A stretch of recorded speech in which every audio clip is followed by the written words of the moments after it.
mengeluarkan kalimat bunuh, penggal, culik, itu sudah berani mereka.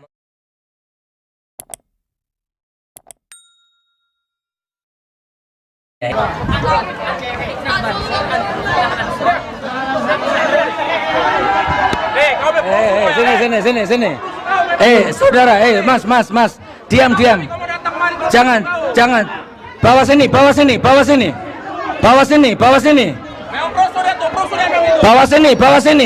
orangnya, bawa sini.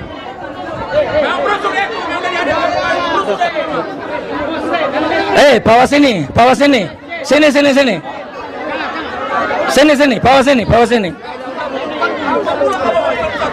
Bawa sini. Oke, stop. Oke. Udah. Biar jelaskan. Kalau saya lihat dari matanya antum emosi. Saya emosi. Dengar dulu. Oh ya sudah, baik. Kau bikin emosi. Ya sudah, nggak apa-apa. Biar dijelaskan. Nggak apa-apa. Biar dijelaskan. Jangan pergi, dijelaskan dulu. Nggak boleh saya nanya? Tenang. Ya sudah, Mas. Perhatikan satu, langsung tanya. Apa tanyanya? Langsung tanya terus. Jangan terpancing. Saya minta kaidah usul fikih dari para ulama. Kaidah mana yang menyalahkan istilah Islam Nusantara? Udah, cuman itu. Udah. Udah, sana bergerak. Sana. Nggak apa-apa. Udah, biar sakit. Udah, sana. Biar yang lain bisa nengok. Orang udah. Bosan sembelih nanti lama-lama. Jangan pergi biar didengar. Balik. Udah, deh. Nyaman. Netral.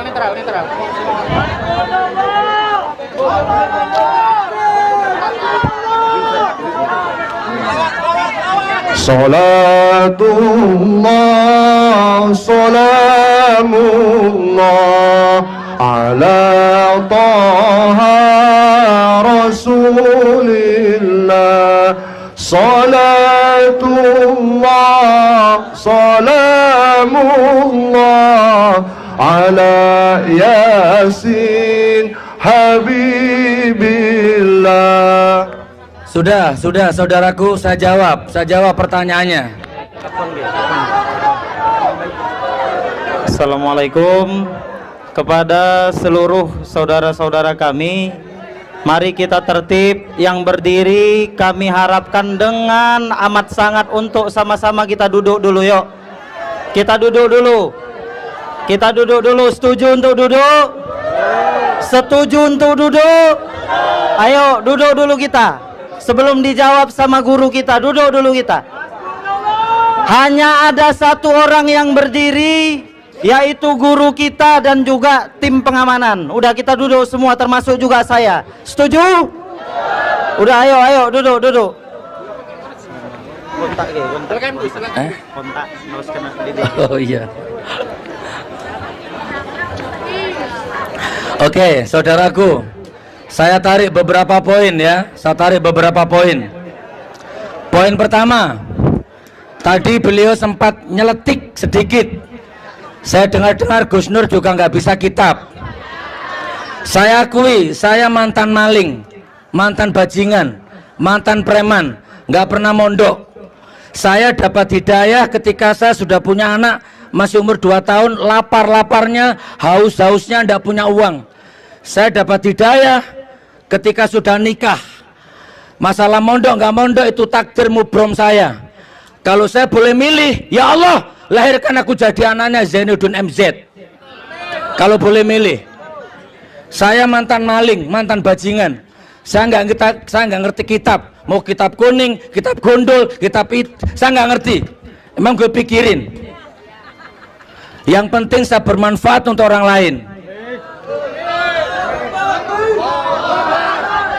Di pondok pesantren saya ada orang yang hafal kitab kuning tak gaji. Saya tidak bisa kitab kuning, tapi bisa ngasih makan orang yang bisa kitab kuning. Ya, itu yang pertama. Saya tidak pernah mondok. Dan ini bukan saya sembunyikan. Semua buku saya, semua YouTube saya sudah ini maling, ini mantan maling. Sudah, mau apa? Kalau nggak terima, protes sama Allah sana. Nah, yang kedua, Islam Nusantara, diakui atau tidak, suka tidak atau bagaimanapun juga, Islam Nusantara baru ada dan lahir di rezim ini. Sebelum ini nggak ada. Oke mas, nggak usah pakai dalil-dalil yang fikih-fikih, saya cukup dalil akliyah saja. Anda setuju nggak Islam Nusantara? Sudah, ini dalilnya. Nggak usah pakai dalil fikih. Saya nggak ngerti dalilnya, saya nggak ngerti Al-Qurannya.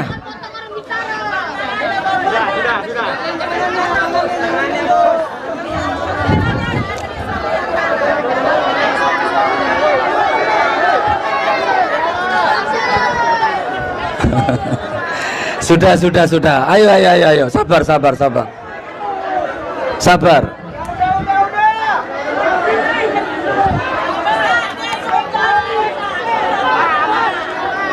Assalamualaikum.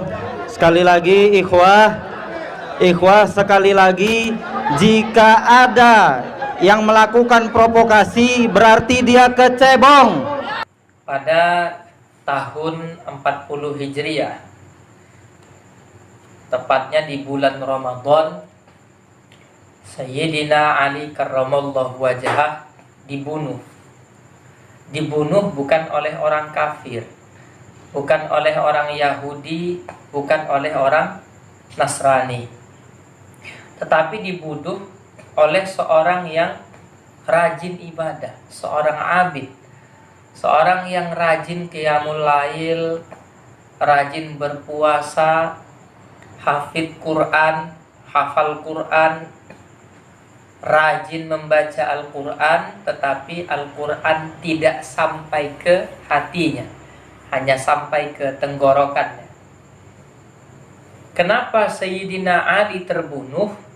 Karena tuduhan daripada orang-orang Khawarij bahwa Sayyidina Ali sudah murtad karena tidak lagi berhukum dengan hukum Allah Subhanahu wa ta'ala. Maka mereka memandang Sayyidina Ali sudah murtad, sudah kafir. Jadi karena adanya berita hoax bahwa Sayyidina Ali itu PKI, karena tidak lagi berhukum dengan hukum Allah, mempergunakan demokrasi, mempergunakan musyawarah.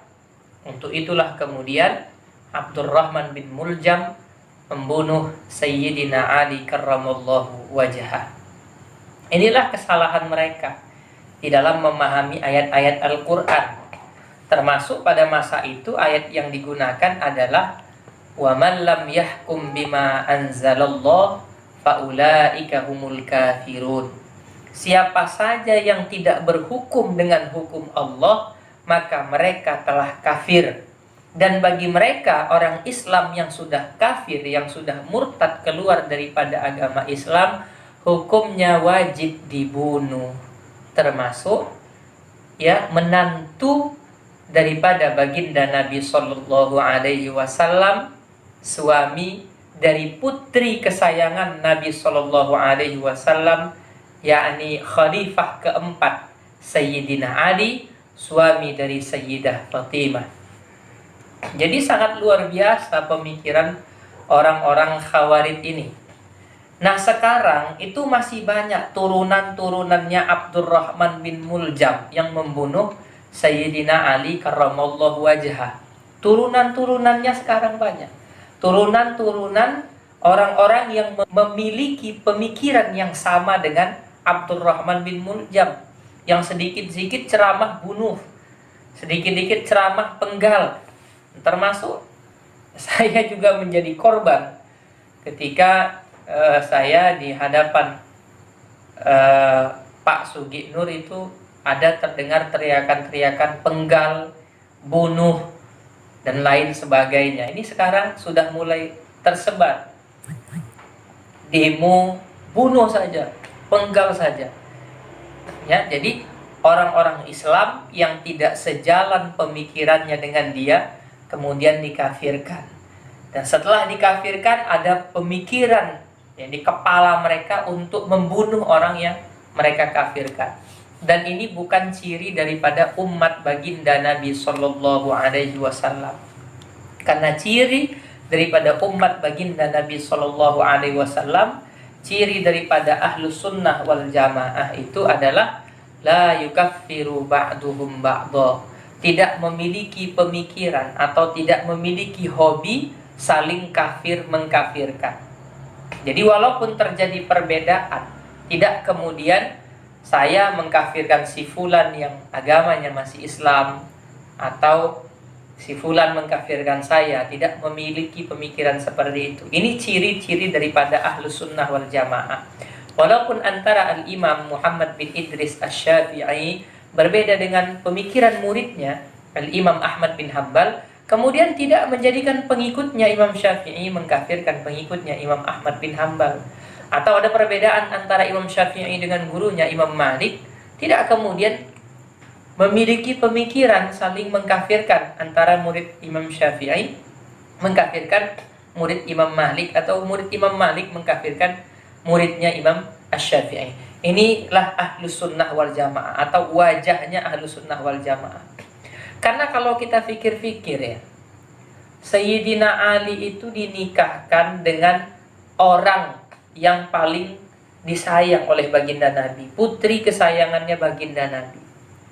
Terlebih-lebih Sayyidina Ali itu orang yang dipuji oleh baginda Nabi Sallallahu Alaihi Wasallam, orang yang sangat cerdas dan orang yang pertama kali masuk Islam dari kalangan pemuda, itu Sayyidina Ali bin Abi Thalib. Tidak akan mungkin orang yang seperti ini kemudian dipilih Rasulullah menjadi menantunya Rasulullah Sallallahu Alaihi Wasallam.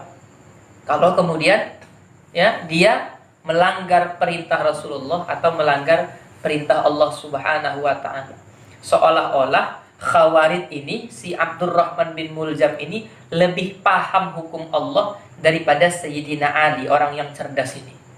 Maka heran kita. Nah, hari ini luar biasa orang ya, sikap saling mengkafirkan itu sekarang sudah mulai merebak. Bahkan sudah mulai berani mereka melontarkan atau mengeluarkan kalimat bunuh, penggal, culik, itu sudah berani mereka mengeluarkan kalimat-kalimat seperti itu terhadap saudaranya sesama muslim, terhadap saudaranya sesama Islam. Na'udzubillah min dzalik. Kita yang memiliki aqidah ahlus sunnah wal jamaah berlepas diri dari hal yang